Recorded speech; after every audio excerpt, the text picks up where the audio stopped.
I think so, yeah. I do. I believe they will accept, and I think we're going to get this over with. I hope so, soon.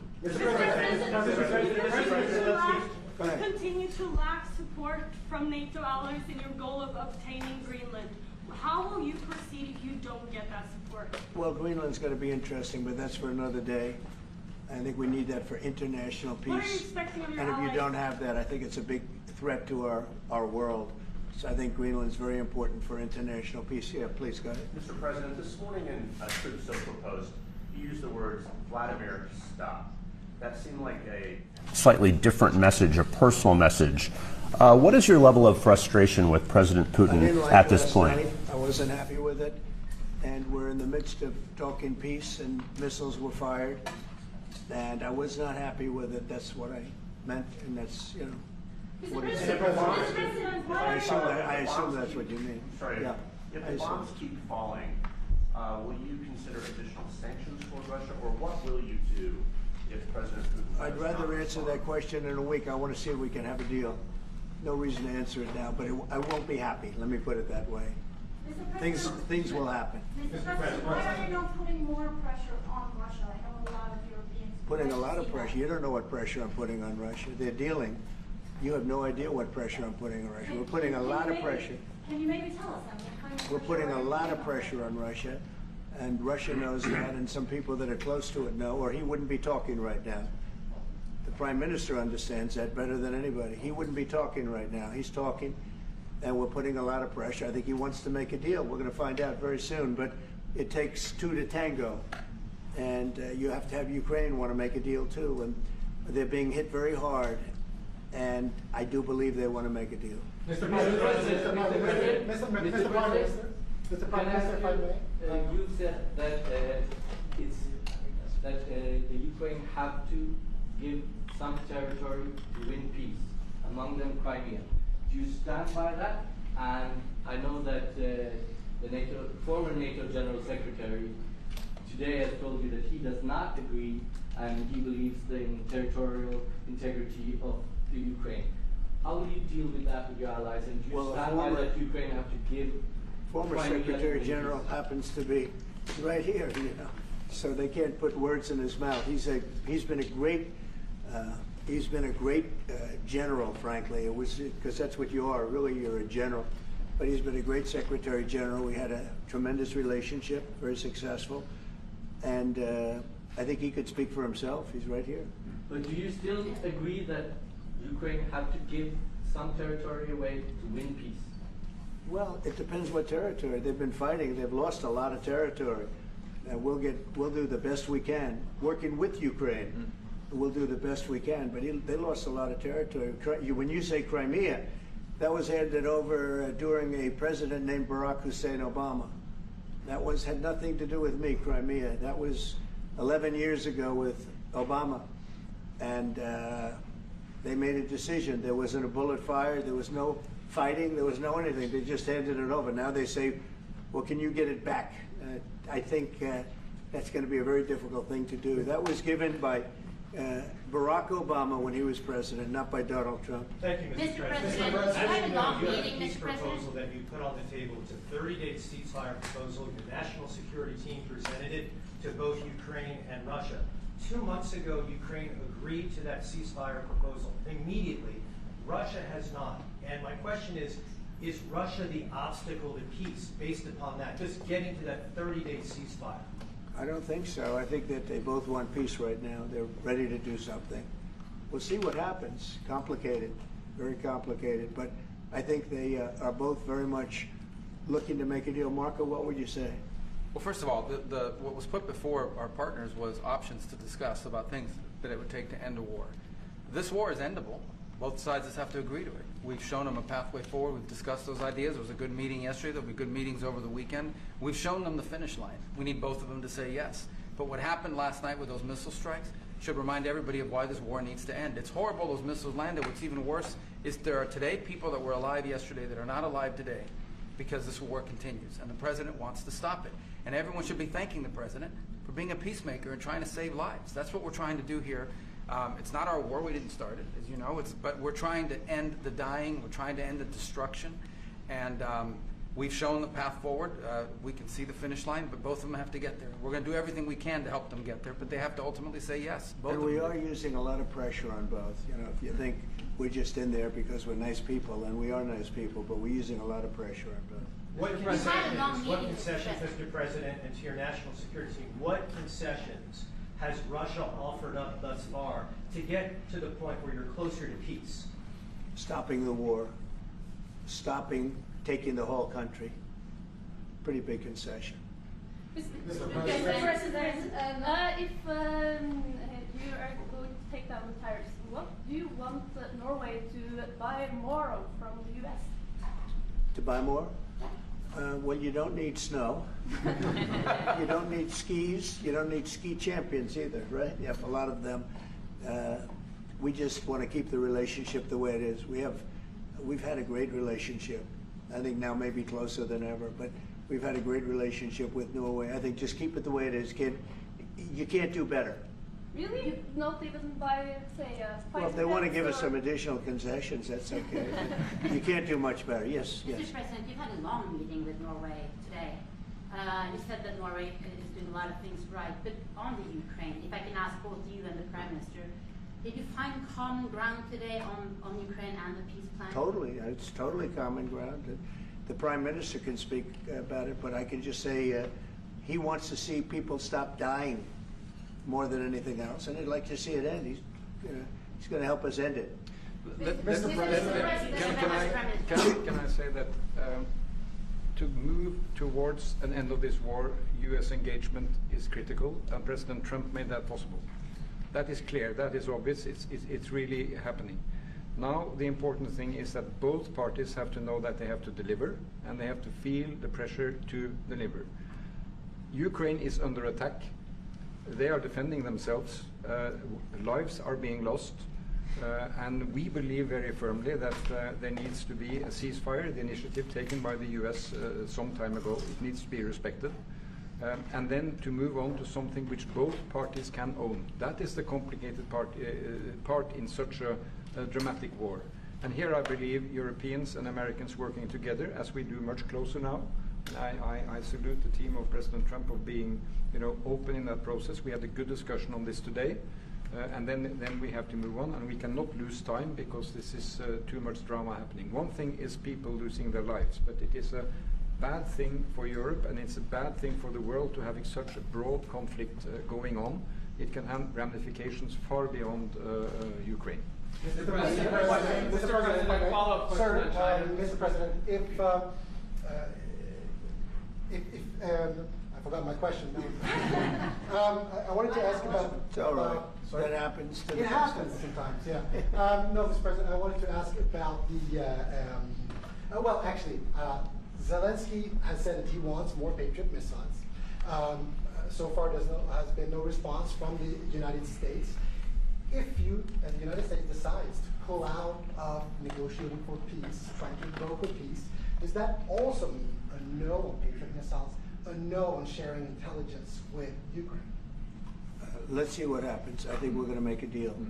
And if we make a deal, that'll be wonderful. We won't have to worry about your question. You can ask that question in 2 weeks, and we'll see. But I think we're getting very close. The Prime Minister feels the same way, and we'll hopefully not have to answer that question. Mr. President, Norway is the third country to be officially invited to the White House after Liberation Day. Why did you invite Norway so soon to the White House? Because I like them. And I like your Prime Minister, and I like the way your government runs.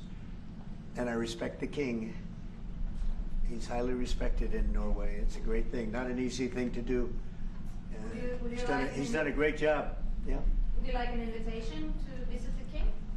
Absolutely. You get me that invitation. I just told the President he's welcome to visit Norway. President Trump, where's my card? You said before that you like the Norwegian Petroleum Fund, and I'm wondering if that has been up for discussion today, the way that we have structured our money and whether.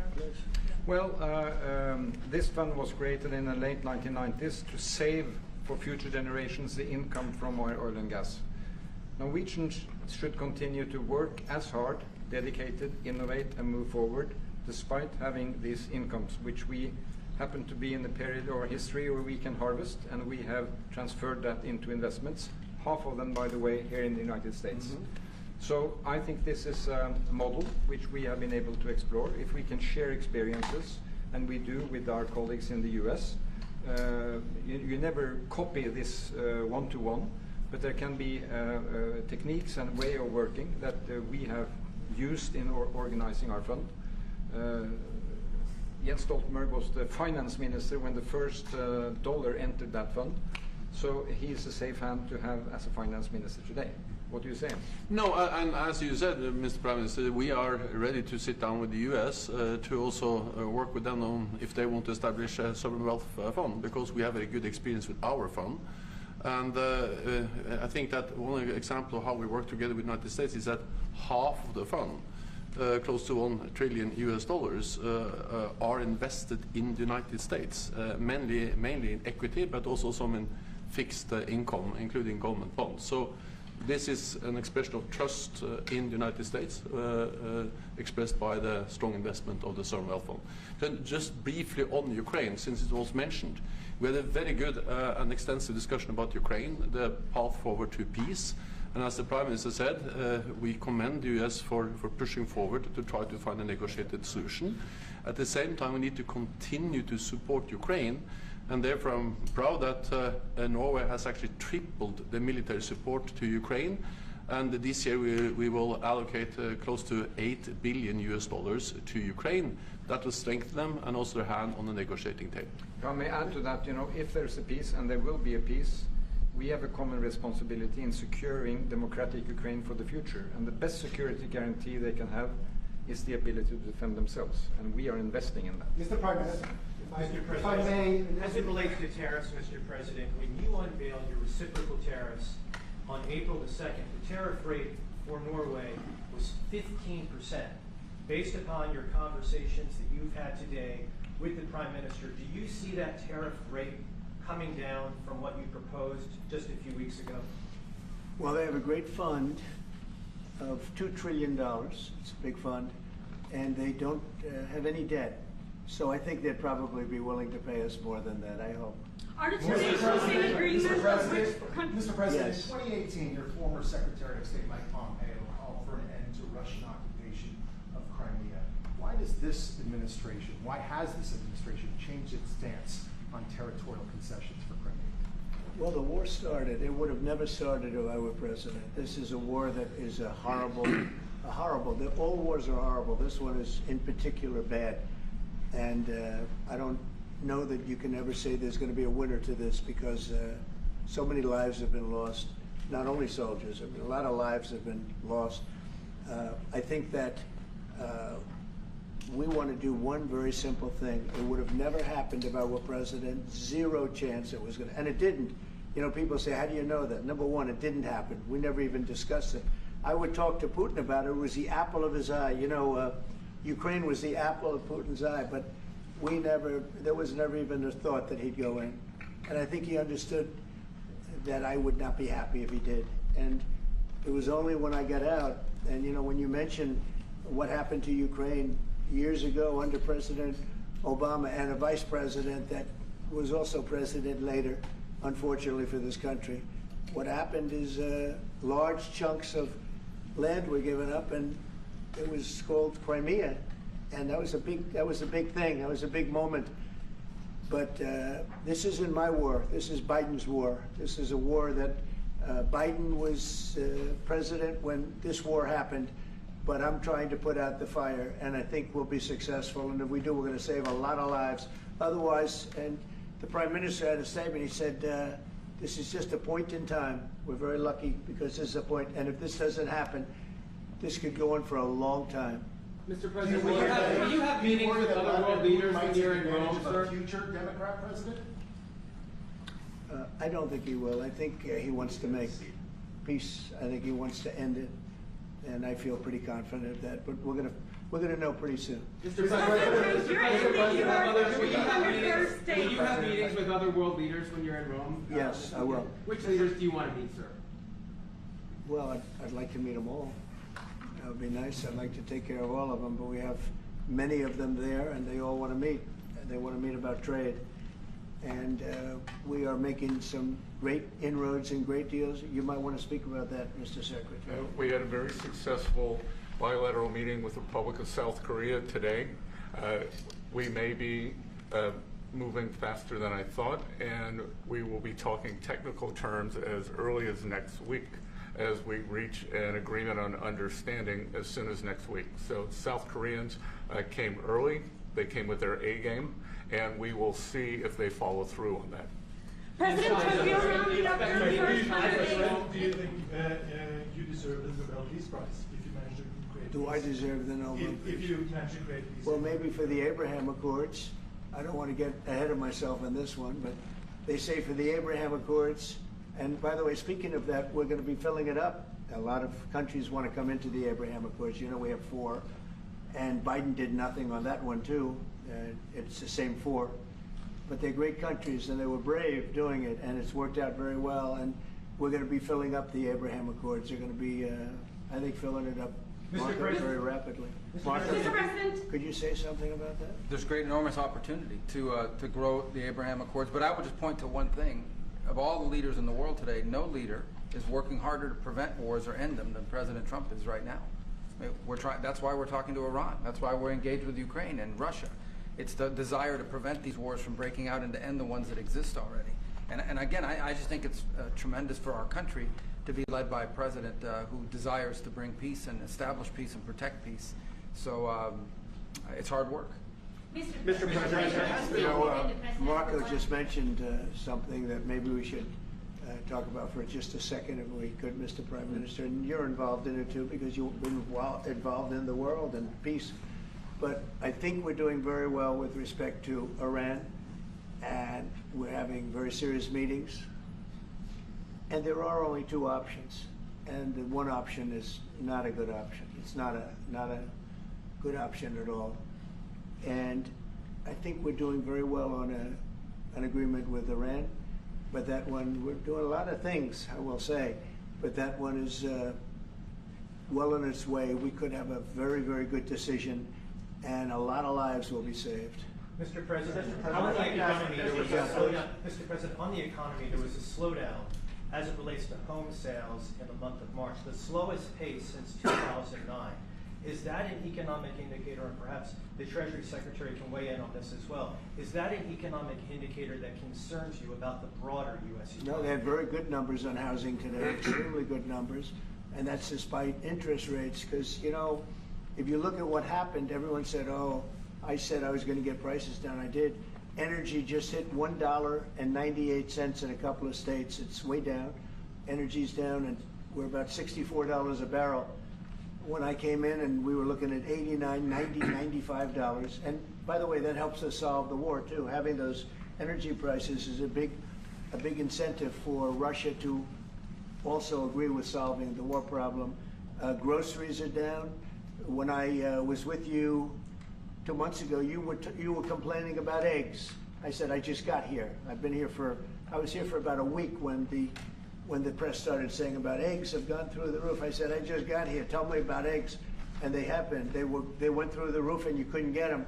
So we just had a big Easter egg hunt at the White House. Thousands and thousands of eggs, and the price was down 87%. So we did a great job. Housing is doing very well. We should lower interest rates. That's the Fed. I hope they lower interest rates. That's a smart thing to do. Be ahead a little bit, although already it's a little bit late. But in the end, we just have a great country. We have a very strong country, and we have every other country. I can't think of one country that doesn't want to negotiate a deal. And they either negotiate a deal or we set a deal that we think is fair. Because we don't have to go through all of these. It would be physically impossible. You know, you have so many people that really understand it, which is a very small group of people here. And we are going to, at some point, just set prices for deals. Some will be tariffed. Some treated us very unfairly. They'll be tariffed higher than others.